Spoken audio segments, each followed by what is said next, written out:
என் அன்பு மகனே, மகளே, இன்றைக்கு நான் உங்களுக்கு தரும் வாக்குத்தத்த வசனம்.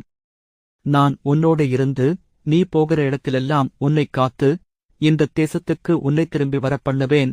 நான் உனக்குச் சொன்னதைச் செய்யுமளவும் உன்னைக் கைவிடுவதில்லை. ஆதியாகமம் அதிகாரம் 28 வசனம் 15.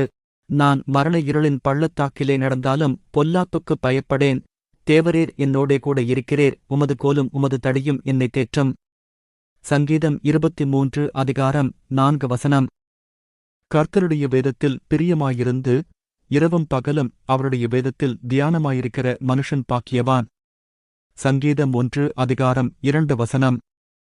எளியவன் என்றைக்கும் மறக்கப்படுவதில்லை. சிறுமைப்பட்டவர்களுடைய நம்பிக்கை ஒருபோதும் கெட்டுப் போவதில்லை.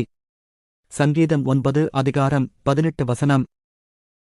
நான் உங்களைத் திக்கற்றவர்களாக விடேன். நீ பட்டணத்திலும் ஆசீர்வதிக்கப்பட்டிருப்பாய், வெளியிலும் ஆசீர்வதிக்கப்பட்டிருப்பாய். உனக்குச் சந்தோஷமும் மகிழ்ச்சியும் உண்டாகும். உங்களை கோபப்படுத்தும் போது மௌனமாயிருங்கள். விலக்கி வைக்கும்போது சற்று விலகியே இருங்கள். பெருமைப்படுத்தும்போது துள்ளி எழாதிருங்கள். உதாசீனப்படுத்தும்போது உடைந்து விடாமல் இருங்கள். அவமானப்படுத்தும்போது தவறியும் அழாமல் இருங்கள்.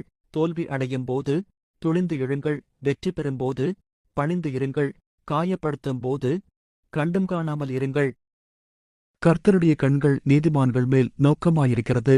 அவருடைய செவிகள் அவர்கள் கூப்பிடுதலுக்குத் திறந்திருக்கிறது.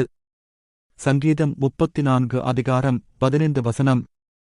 நீங்கள் என்னை விரும்புகிறீர்களா? ஆம் எனில் இந்த வீடியோவை தவிர்க்க வேண்டாம். ஏனென்றால் சிறிது நேரம் உங்களிடம் பேச வந்துள்ளேன்.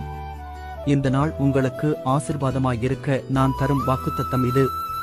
கர்த்தராகிய இயேசு கிறிஸ்துவை விசுவாசி, அப்பொழுது நீயும் உன் வீட்டாரும் இரட்சிக்கப்படுவீர்கள். அப்போஸ்தலர் அதிகாரம் 16 வசனம் 31.